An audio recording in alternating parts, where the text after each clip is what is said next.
Pain ఎందుకు వస్తుందంటే ఒకవేళ మత్తులోకి వెళ్ళిపోయి తలంతా బరువు కావడము. కొంతమంది అన్నారు ఆ బరువుని ఏమంటారు అంటే శ్వాస అంతా వచ్చి తలలో చేరిందండి, తలంతా బరువు అయిపోయింది, శ్వాస తలలో ఇరుక్కున్నది సహస్రారంలో అని చాలా మంది అంటారు.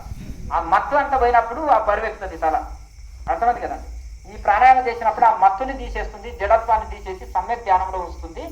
ఈ క్రియ కొద్దిగా చేసి తర్వాత మెడిటేషన్ చేయండి. మీకు ఎన్ని అనుభూతులు వచ్చేసినా కానీ వస్తుంటాయి పోతుంటాయి అనేకమైనవి. అర్థమైందా? అనేకమైన అనుభూతులు వస్తుంటాయి పోతుంటాయి. దాన్ని పట్టుకొని కూర్చోరాదు. 1-2 తరగతులు బాగున్నాయంటే పై తరగతులకు వెళ్ళలేం కదా మనం, అంతేనే కదా. పై తరగతులకు వెళ్ళాలంటే 1-2 తరగతులు వదలాలి, ముందుకెళ్ళాలి. అందరు భోజనం చేసి వెళ్ళండి. అర్ధరాత్రి ఏం తింటారమ్మా, అక్కడ అన్ని ఉన్నాయి చూడండి, తిని వెళ్ళండి, తిని వెళ్ళండి. అక్కడ వడ్డించుకోండి. అందరు మీ డ్రైవర్ని కూడా రమ్మని, అందరు తిని వెళ్ళండి. ఒక్క నిమిషం అది ఫినిష్ చేస్తాం. ఈ విధంగా ఇప్పుడు జడత్వం పోతుంటుంది. అనుభవాలు ఎన్ని వచ్చినా పట్టించుకోకూడదు, వస్తుంటాయి పోతుంటాయి. సాక్షి భావంలో నీ సహజత్వంలో నీ ఉంటాడు రమణ మహర్షి.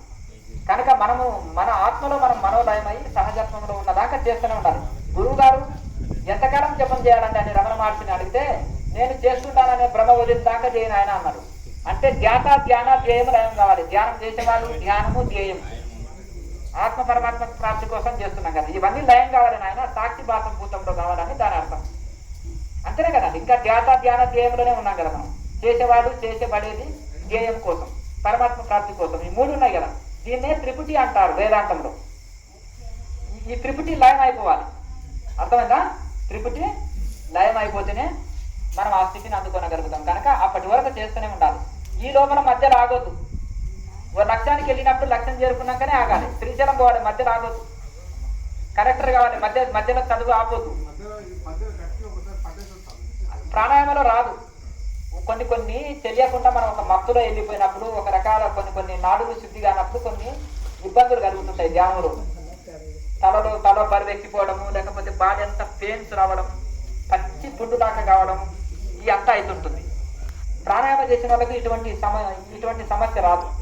ఒకవేళ పెయిన్ ఉన్నా కాళ్ళ నొప్పి లైట్గా వస్తుంది. ఈ యొక్క ఆసనంలో కూర్చుంటే లైట్గా మోకాళ్ళ నొప్పి వచ్చినా మళ్ళీ మహాముద్ర ఒక చెట్టు వేస్తే ఫ్రీ అవుతుంది. కనుక ఈ ఒళ్ళు నొప్పులు ఇటువంటివి యోగ మార్గంలో ఉన్న వాళ్ళకు రావు. అట్లా యోగ మార్గము చూడండి, జిమ్ముకి వెళ్ళిన వాడికి ఒళ్ళెల్లా పచ్చిపుండు అయిపోతుంది. అదే ఆసనాలు వేసేవాడికి ఈ నొప్పులు రావు, సహజత్వంలో ఉంటుంది. జిమ్ముకి వెళ్ళిన వాడికి ఒక రోజు భోజనం పెట్టకపోతే చనిపోతాడు, వాడు అల్లాడిపోతాడు. జెర్సీ ఆవులు ఉంటాయి, దానికి ఒక రోజు అన్నం పెట్టకపోతే గాజులు వరలు కట్టే చంపేస్తాయి మనం. అర్థమైంది కదా? అవునా? వాటికి ఎందుకంటే ఇంజక్షన్లు టాబ్లెట్లు వేసి ఆకలి మంట పెరుగుతుంటుంది, వాటికి పొట్టలో మండుతుంది. ఈ యోగం బాడీ అనేది ఎట్లుంటుందంటే సహజత్వంలో ఉంచుతుంది. మధ్యలో కొద్దిగా గ్యాప్ వచ్చినా ఏం కాదు. అది జిమ్ వాడికి కొద్దిగా గ్యాప్ వచ్చిందంటే మన ఫ్యాట్ అయిపోతుంది బాడీ. ఇంకోటి శరీరం అంతా మొద్దు బారిపోతుంది. అర్థమైంది? మైండ్ మొద్దు బారిపోతుంటుంది. వాడు బాడీ పెంచాడు కానీ మైండ్ పని చేయదు అంటారు. అర్థమైంది కదా? బ్రెయిన్ పని చేయదు వాడికి సరిగా, మొద్దు బారిపోతుంది. మొద్దు అంటారు కదా. అలాగే ఈ యోగంతో కూడిన శరీరాలు, నర్వస్ సిస్టమ్ చక్కగా పనిచేస్తుంది, నరాలు చక్కగా పనిచేస్తాయి, నాడులు శుద్ధి అవుతాయి, చాలా యాక్టివ్గా ఉంటారు, సహజత్వంలో ఉంటారు, ఎండ వాన చలి తట్టుకుంటారు, ఆకలి దప్పులు తట్టుకుంటారు. అది జిమ్ బాడీకి సాధ్యం కాదు. అర్థమైంది కదా? ఇది అనేది యోగా అనేది ప్రాక్టికల్ సైన్స్ ప్రకారంగా ఉంటుంది. ఇది మనకు చాలా మేలు చేస్తుంది. కనుక యోగంతో కూడిన ధ్యానం అద్భుతము. కొద్ది ప్రాణాయామం చేసి తర్వాత ధ్యానమే చేయమంటున్నాం కదా. ఎన్ని గంటలైనా ధ్యానం చేయండి.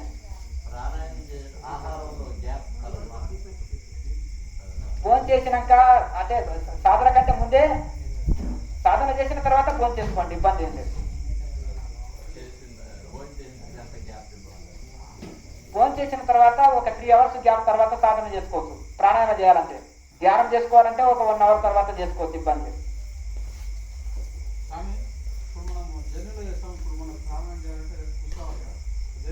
జర్నీ చేసినప్పుడు మీకు ప్రాణాయామం అనుకూలంగా ఉంటే చేయండి, అనుకూలంగా లేకపోతే సాదా మెడిటేషన్ చేసుకోండి. ఇంటి దగ్గర ఉన్నప్పుడు ప్రాణాయామం చక్కగా చేసుకోండి. ప్రాణాయామం తర్వాత తప్పకుండా ధ్యానం చేయాలి. ప్రాణాయామం చేసి ఊరికి వదిలిపెడితే శ్రమ చేసి ఫలితం పొందనట్లు. ప్రాణాయామం చేసిన తర్వాత మళ్ళీ వెంటనే అంతర్ముఖం అవుతుంది మనసు. తప్పకుండా ధ్యానం చేయాలి. ఈ రెండింటికి లింక్ ఉంటాయి. యోగము ధ్యానము తప్పకుండా 2 కలిపి చేయాలి.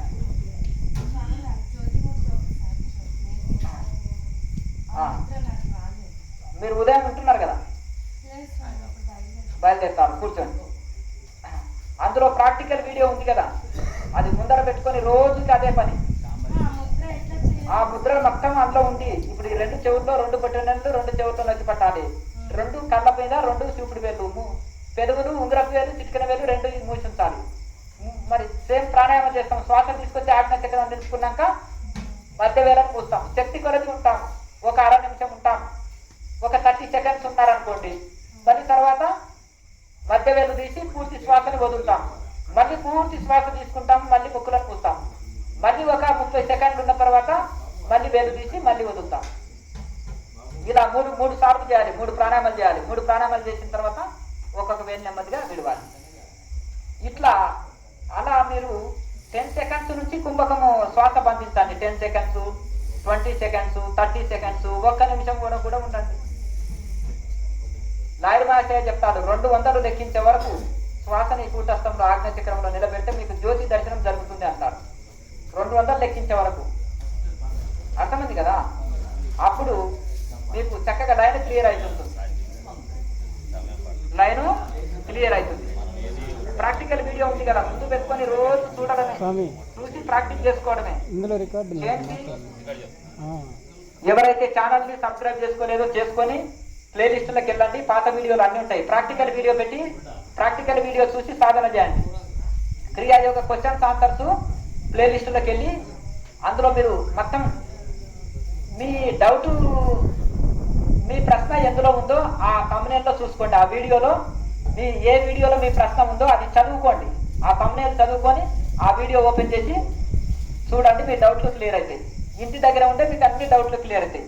ఈ కలియుగము ఏంటంటే ఇప్పుడు అడవుల పోతే కూడా విద్య దొరకకపోతుండే నానా కష్టాలు పడవలసిన పరిస్థితి వచ్చేసింది. అర్థంగా ఇక్కడ నుంచి ఒకరు వెళ్ళారు, స్వామి నేను అక్కడికి వెళ్ళినాను, గంజాయి నేర్పనికి వచ్చారు స్వామి, ఆడుకోవడం నేర్పనికి వచ్చారు స్వామి, నేను దీక్ష ఇస్తా పెద్ద గురువుని అని చెప్పేటోళ్ళు 1,000 లక్షల మంది ఉన్నారు. అంటే ఈ లోపల నిన్ను బోల్త కొట్టించేటోళ్ళే 190 ఉంటాయి. నువ్వు అర్థమైంది కదా? మరి కరెక్ట్ వాళ్ళు ఎక్కడో రహస్యంగా ఉంటారు. అర్థమైంది కదా? నీకు ఏడ దొరుకుతారు? అర్థమైంది కదా? నువ్వు దొరికించుకోలేకపోయినా నీతోటి మాట్లాడకపోవచ్చు. అర్థమైంది కదా? దొరికిన దగ్గర నేర్చుకొని సాధన చేస్తే సరిపోతుంది కదా. సరే, అనుభవం కోసం వెళ్ళు, యాత్ర పోయి తిరుగు, ప్రపంచం అంతా ఒకసారి తిరిగిరా, అనుభవం కోసం తప్పు లేదు. తిరిగిరా, తెలుసుకో. ఎక్కడైతే దొరుకుతుంది అనుకో, ఆ పరంపరే ఆ గురువులే ఒక ప్రతినిధిని పంపారనుకో సమాజంలోకి, వారు వచ్చి సేవ చేస్తున్నప్పుడు నేర్చుకోవచ్చు కదా. అంతే కదా? వాళ్ళు వచ్చి చేయొచ్చు అంటే వాళ్ళ ప్రతినిధిని పంపారు. ఇప్పుడు లారి మహాశయ ఏం చేశాడు? పరమహంస యోగానందకి ఆశీర్వాదం చేశాడు. ఈయన ప్రపంచ దేశాలు యోగం వ్యాప్తి చేస్తానన్నారు. తల్లి గర్భంలో ఉన్నప్పుడే నీకు ఒక శిశువు జన్మిస్తాడు, ప్రపంచ దేశాల క్రియాయోగం వ్యాప్తి చేస్తాన్నారు. మరి అట్లా యుక్తేశ్వరగిరి మహారాజు తన ప్రతినిధిని పంపించాడు, రామకృష్ణ పరమహంస తన ప్రతినిధిని విదేశాలకు పంపించాడు. అంతే కదా?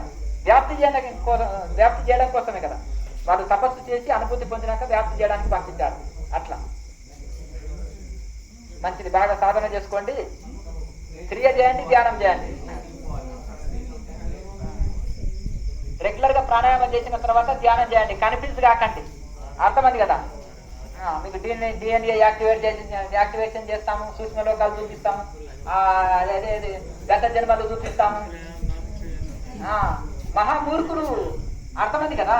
ఆ పక్కింటి వాళ్ళు ఏమైనా చూశారనుకోండి, మీరు గత జన్మలో మా భార్య అండి నేను చూసుకున్నాను, 2 ఏళ్ల నుంచి చూసుకుంటున్నాను, ఎవరైనా అందమైన అమ్మాయి వచ్చిందనుకో, నేను మిమ్మల్నే చూసి ధ్యానం చేస్తున్నానండి, చాలా లవ్ మ్యారేజ్ అండి మనము. అర్థమైంది కదా? గత జన్మలో మీరు చూసుకుని మేడం దయచేసి ఆయన రిక్వెస్ట్ చేస్తున్నాను, మీరు ఇప్పటికి కూడా నా ప్రేమ మీ మీద నాకు ప్రేమ చచ్చిపోలేదండి, ఇప్పుడు మీరు బాగా నాకు గుండెల్ని యాక్టివేట్ అయింది, గత జన్మలు చూస్తున్నాను, ఒక వారం రోజులు ధ్యానం చేసి నన్ను స్మరించుకోండి, నేను వస్తానో రానో చూడండి. ఆ అమ్మగారు కూడా ఎందుకు ఈయన పిచ్చోడి దాకా ఇట్లా మాట్లాడుతున్నాడు అని అంటే ఇంకా లూజ్ మైండ్ కదా ఆ సంస్థలో. చూసినాక ఏమో నాకైతే ఇంకా డౌట్ గానే ఉంది, మీరు చెప్తున్నా కాబట్టి సీనియర్ మాస్టర్ నమ్ముతున్నాను. సంసారాలు కూలిపోతున్నాయి చాలా. కొంతమంది వచ్చి కాళ్ళు పట్టుకొని మా సంసారాలు నిలబెట్టి గురువు గారని రిక్వెస్ట్ చేశారు. 2014లో నేను 20 జిల్లాలు తిరిగి క్లాసులు చెప్తుంది. ఇట్లా అయిపోతుంది. గత జన్మలు చూసుకుంటే ఇంత అపార్థాలు వస్తున్నాయి. 2 రోజులకే గత జన్మలు చూసుకుంటాడు, 2 రోజులకే ఆస్ట్రల్ ట్రావెలింగ్ అంటారు, 2 రోజులకే ఇది అయిపోతుంది, దీన్ని యాక్టివేషన్ అవుతుంది, గత నక్షత్ర లోకాలు వేసినాను, సూక్ష్మయానం చేసినాను, ఈ ఇట్లా ఇది నడుస్తుంది ఇప్పుడు పరిస్థితి. ఎందుకంటే మిస్గైడ్ అవుతుంది, రాంగ్ మార్గంలో ఆధ్యాత్మికం పోతుందని ఆవేదనతో పలికే మాటలు తప్ప ఒక కోటీశ్వరుడు పిచ్చోళ్ళు అయిపోయినారు. వాళ్ళని మార్గనికి బ్రహ్మతరం కూడా కాదు. వాడు 10 ఏళ్ళ నుంచి పిచ్చోళ్ళు అయిపోయినారు కదా. ఇప్పుడు పిచ్చి స్టార్టింగ్ లో ఉంటే మార్చొచ్చు, పిచ్చి ముదిరినాక మారుస్తామా? 6 నెలలు కాదు, ఒకటి 6 నెలలు 3 నెలలు అయితేనేమో మార్చొచ్చు. వాడు 10 ఏళ్ళ నుంచి పిచ్చోడు అయిపోయింది, నీకే పిచ్చి అంటారు. మెంటల్ హాస్పిటల్ పోయి అయ్యా దయచేసి మెంటల్ హాస్పిటల్ పోయి వీళ్ళంతా పిచ్చోళ్ళు అయ్యా పాపం మెంటల్ వచ్చిందంటే వరే ఎవడో పిచ్చోడు వచ్చిండు మనని పిచ్చోడు అంటున్నా నవ్వేస్తారు అందరు. అంతేనా కదా, వీడెవడో మెంటల్ వాడు మన ఆసుపత్రికి వచ్చి మనని మెంటల్ వాడు అంటున్నారు అంటారు. అది ముదిరిపోయి పాకమైనాక ఇది ఇంకోటి గుర్తింపులు వచ్చే, వాళ్ళకి బిరుదులు వచ్చే, వాళ్ళకు ఒక పదవులు వచ్చే, ఒక్కొక్కటి ఇది వచ్చే, ఇంకా ఎట్లా అంత దాసులు అయిపోతారు. అర్థమైంది కదా. దానికి ఒక కోటీశ్వరుని పుట్టలేయాలంటే వాడిని అనవసరంగా పొగడాలి. నీవే అయ్యా ఋషివయ్యా, నువ్వు రాముని అవతారం, కృష్ణుని అవతారం, నీవే బుద్ధుడు అవతారం, క్రీస్తు అవతారం, నువ్వు శంకరాచార్యవే అంటే వాడికి బ్లాడ్ రుబ్బిపోతుంది. గురువుగారు 20 కోట్లు ఇచ్చేస్తానని చెక్కు ఇచ్చేసిపోతాడు. అర్థమంది. అందరి మీద చప్పట్లు కొట్టండి, ఉప్పుల మాలేసి చాలువ కట్టి ది గ్రేట్ మాస్టర్ అని కాళ్ళు కూడా మొక్కొచ్చు గురువు గారి పోయి. ఎందుకు అబ్బా గురువు గారిలో అహంకారం లేదంటే పీదోడు రైతు కాలు మొక్కు నేను ఒప్పుకుంటా. ఒక కష్టం చేసి సంపాదిస్తున్నాడు కదా, బియ్యమో పప్పులో ఇచ్చాడనుకో ఏదో అన్నదానం, అతని కాళ్ళు మొక్కు నిలువ నిజంగా ఇవ్వలేకపోతే. కోటీశ్వరుడు కాళ్ళు కాదు నేను మొక్కేది. అర్థమంది కదా. అంత మాత్రాన ఇగో లేదని ఇది చెప్పడానికి లేదు. అర్థమంది కదా. ఇవన్నీ ఒక లాజిక్ పాయింట్స్. దీన్ని ఆయన మన చాణక్య నీతిని చక్కగా వంట పట్టించుకున్న వాళ్ళు లౌకికంలో. అర్థమంది కదా. చెప్పాలి రాంగ్ రైట్ అని చెప్పాలి. మంచిగా ధ్యానం చేస్తుంటే ఇట్లే ఫాలో అని చెప్పాలి. నిద్రపోతుంటే ఇలా కాలనైనా సరి చేసుకోవాలని చెప్పాలి. ఇది ఒక గురువు లక్షణం. షిరిడి సాయిబాబా ఒకరిని నువ్వు రాబోతు వెళ్ళిపో మెట్లా అంటే బాబాకు ఏంటిది, ఆయన భేదభావం ఉందా? వీళ్ళలో శరణాగతి లేదు, నమ్మకం లేదు, శ్రద్ధా సబూరి లేదు. వచ్చాడనుకో ఫలితం పొందాడు, బాబా దగ్గరికి పోతే ఫలితం రాలేదు అంటాడు. అక్కడ పోతే అక్కడ కూడా కనిపించి చూపెట్టాడు నేను అంతటా ఉన్నానని. శ్రద్ధా సబూరి ఉన్నవాన్ని దగ్గరికి చేర తీసుకున్నాడు. శ్రద్ధ గురి ఉండి సాధన చేయండి అని దాని యొక్క నిదర్శనం. వాళ్ళలో చర్మం వచ్చి చూపెట్టారు. అర్థమైంది కదా. అన్ని శ్రమలు వాళ్ళు పెట్టి టెస్ట్లో ఇంకా దత్తాత్రేయుడిని స్వయంగా చూసినట్టే ఉంటుంది. దత్తాత్రేయుడే స్వయంగా గురువు అయింది అనుకో, ఎన్ని టెస్టులు ఉంటాయి చూశారు కదా. అటువంటి టెస్టులు ఉంటాయి అక్కడ, సామాన్యం కాదు. కనుక ఇవన్నీ ఏముంది చెప్పండి, హాయిగా సాధన చేసుకోండి తరించండి అనే కదా మీకు చెప్పేది. బాగా సాధన చేసుకొని తరించండి, మీరు కనిపించి కాకండి, మిస్గైడ్ కాకండి. అదే నా ఆవేశం. మంచిది, శుభం, మంచిది. అయ్యా చెప్పండి. ఇంట్లో ఏమైనా స్వార్థం ఉందా? ఇంకొక మాట, ఏమైనా ఫీజులు ఆశించడం ఉందా? లేకపోతే మిమ్మల్ని పిచ్చోళం చేసి నా చుట్టూ తిప్పుకుంటున్నానా? లేకపోతే ఇంకేమైనా డొనేషన్లు? ఏమో అమ్మగారు ఏమో చందా బుక్కులు ఇచ్చి మొత్తం ఒక 10 లక్షలు మీరు డబ్బు ఉన్న వాళ్ళు తీసుకొని వసూలు చేసుకొని రండి అని చందా బుక్కులు ఇచ్చి పంపిస్తున్నామా? లేకపోతే ప్రచారం చేయండి మీరు పోయి హైదరాబాద్ అంతా అమ్మగారులకు మీ కాలనీలో మొత్తం ధ్యానం నేర్పాలని ఏమైనా పెట్టినానా ఆర్డరు? మీరు తరించండి. తర్వాత మీరు కోడలుగా మెరుగంటే అత్త అవుతారు, స్టూడెంట్ గా మెరుగండి గురువు అవుతారు, టీచర్ గా మీద అదే అంతగా మీరు స్టూడెంట్ గా పర్ఫెక్ట్ అవ్వండి, ఆటోమేటిక్ గా టీచర్ అవుతారు. మీరు తరించండి. ఒక ఇల్లే ఒక ఆశ్రమంగా మారిపోతుంది. అంతే కదా. ఇంట్లో ప్రలోభం లేదు, ఇంట్లో స్వార్థం లేదు, ఇంట్లో మిమ్మల్ని ఏదో ఇది చేయడానికి లేదు. రుచి మార్గంలో వెళ్ళాలనేమో ఆవేదన. రైట్, మంచిది, శుభం. అయ్యా చెప్పండి.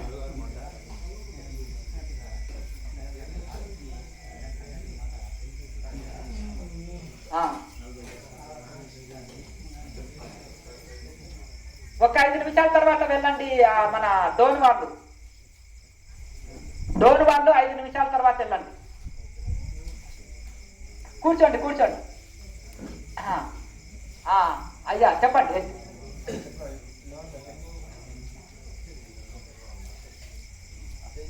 ఆ ముక్కులు బట్టి చేయవద్దు.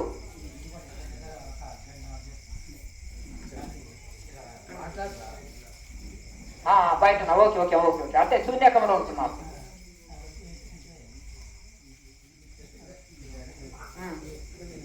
అదే మీకు ఎక్కడ మనసు నిలవకపోతే వివేకానంద స్వామి ఒక టెక్నిక్ చెప్పాడు. శ్వాస అంతా బయటకు తీసి కాలికొట్టతోటి ఉండగలిగినంత చెప్పు ఉండండి. మళ్ళీ ఆయాసం అనిపిస్తే మళ్ళీ కొద్ది శ్వాస తీసుకొని కొద్ది క్షణమాగి మళ్ళీ మొత్తం వదిలిపెట్టి ఉండండి. ఈ టెక్నిక్ ద్వారా మనోలయం జరుగుతుంది. సింపుల్ టెక్నిక్, అపాయం లేదు.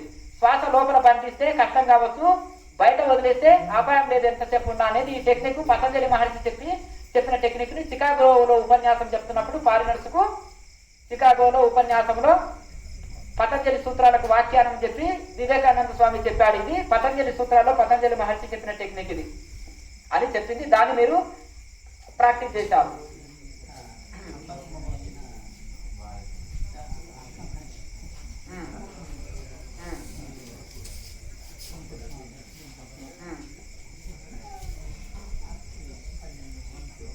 ఇంకా పర్వాలేదు. ఒకటి చూడండి, మన షార్ట్ కట్ లో అనేకమైన అనుభవాలు వస్తుంటాయి, వాటిని పట్టించుకోకూడదు. మన లక్ష్యం నిర్వికల్ప సమాజం అయి ఉండాలి. మనం ఐఏఎస్ చదవాలి, 1-2 తరగతిలో ఆగొద్దు, అంతేనా కదా? చేయండి, ఏం పర్వాలేదు. కానీ రెగ్యులర్ గా సాధన తర్వాత ధ్యానం బాగా చేసుకోండి. అలా చేసినాక ధ్యానం చేస్తే మనోలయం జరిగి మంచి చక్కటి ధ్యానం కుదురుతుంది. ఓకేనా? చేయండి చేయండి చేయండి చేయండి. శుభం, మంచిది. కూర్చోండి. ఏదైనా ఒక దాన్ని పట్టుకొని సీరియస్ గా చేస్తుంటే గురువు నోటి గుంటూ వచ్చినాయి ఆనముత్యాలు. ఎప్పుడెప్పుడు ఏం పలుకుతామో తెలియదు. అర్థమైంది కదా? ప్రతి ఒక్కటి శాస్త్ర ప్రమాణం పలుకుతాము, ఋషులందరూ చేసిందే పలుకుతాము. దాన్ని ఆ ఒక పాయింట్ని పట్టుకొని పోయినా కానీ అద్భుత రిజల్ట్ ఉంటుంది. అయ్యా చెప్పండి, ఎవరిని? ఆ పుస్తకంలో రాసినాను లేండి. ఇక్కడ చూడండి, గురువులకి గుడ్డివాడు పంగుం లంగయతే గిరిం, మూకం కరోతి వాచాలం పంగుం లంగయతే గిరిం. కుంటివాడు పర్వతాలు ఎక్కుతాడు, మూగవాడు వేదాలు పలుకుతాడంటే ఇదే. ఆయన మరి జ్ఞానేశ్వరుడు ఉండి దున్నపోతు నెత్తి మీద కూడా కర్రతోటి కొట్టేసి వేదాలు పలికించాడు. ఒక బ్రాహ్మణుడు వచ్చి నీకు వేదాలు వస్తా, నిన్ను చదవనీయలే కదా. వీళ్ళు బ్రాహ్మణులే కానీ కులం నుంచి వెలివేశారు వీళ్ళ తండ్రిని. ఎందుకు? ఆయన వైరాగ్యంతో భార్య పర్మిషన్ లేకుండా పోయి సన్యాసించుకున్నాడు. వాళ్ళ గురువు లెంపకాయ కొట్టి మళ్ళీ సంసారం చేయమంటే నువ్వు సన్యాసించి వచ్చి మళ్ళీ సంసారం చేస్తున్నావు, కుక్క ఇట్లా కక్కి మళ్ళీ తింటున్నట్టుగా అని ఈ బ్రాహ్మణులకు అసూయతోటి కులం నుంచి వెలివేశారనమాట. గురువు గారు ఏమన్నారంటే గురువాజ్ఞాన్ని పరిపాలించాలి, నాకు ఆసక్తి లేదు, 4 కుమారులు పుడతారు, ఆమెకు తొందరగా సంతానం అయితే వెళ్ళిపో అని నా భార్య అన్నది. మరి ఆమె సంతానం అయితే లేరు, ఇంకా నా జీవితం ఇంట్లో గడిచిపోతుందని పర్మిషన్ తీసుకోలే గురువు గారు. అంటే 4 సంతానం మహాజ్ఞానులు పుడతారంటే వచ్చాడు. మరి ఆయన వేద పాఠశాలలో చదవకున్న యోగ బలం చేత కపిలనాథ్ యొక్క గురు శిష్యుడిగా మారి సాధన చేసినప్పుడు ఆయన గొప్ప యోగీశ్వరుడిగా మారిండు. మరి సోపానాథ్ మహారాజు కానీ అలాగే జ్ఞానేశ్వర్ కానీ వీళ్ళంతా కూడా సిద్ధ పురుషులు 22వ ఏటనే సజీవ సమాధి అయ్యారు మహారాష్ట్రలో. ఎట్లా సాధ్యంగా కలిగింది ఇది? కనుక అయితే చెప్తా చూడండి, ఒక దున్నపోతుతోటి ఒక జంతువుతోటి వేదం పలికించిన ఆయన ఓ ఋషులకి సాధ్యం కదా, వాళ్ళు అనుకుంటే సంకల్ప శక్తితోటి. అర్థమైంది కదండి? ఎన్ని రకాలుగా సిద్ధప్ప చక్రాలు చూడలేదా? చనిపోయిన శవంలో కక్కడు, వాడు ఊరికే అది జస్ట్ కర్రలు కొట్టుకునే మొరటు చనిపోయిన ఆవులని కోసుకొని తినేవాడు. అటువంటి ఒక మొరటు వాడికి భార్యను కోసాడంటే ఎంత గురి? ఆహా, బ్రహ్మం మాట జ్యూట్ అయిందంటే బ్రహ్మం మాట మీద ఎంత విలువ ఉంది ఇతనికి? ఒక అమాయకుడు, ఒక పల్లెటూరు వాడికి ఎంత గురి ఉంది నా మాట మీద అని అప్పుడు ఆ చర్చక్రాలలో ఆ చర్చక్ర దేవతలని సిద్ధప్పకు కక్కడికి ఇద్దరికే చూపిస్తాడు. అంతేనా కదా? మళ్ళీ ఇలా అంటే ఆపరేషన్ అయిపోతుంది, అవునా కదా? పొట్ట అతుకొని పోతుంది. మళ్ళీ తర్వాత చనిపోయిన వాడిని తీసుకొని వెళ్ళి ఒక బతుకున్న వాడిని తీసుకొని వెళ్తే చనిపోయినట్టు చూపించాడు కదా. మరి ఇవన్నీ ఎట్లా అయిందంటే వాళ్ళ యోగ మహత్వ చేత ఇవన్నీ ఋషులు సాధ్యం. ఒకవేళ ఒక మాట ఇచ్చిందంటే అది నిలబెట్టుకుంటారు, అది చూపించాలంటే శరణాగతి ఉన్నోళ్ళకి చూపిస్తారు.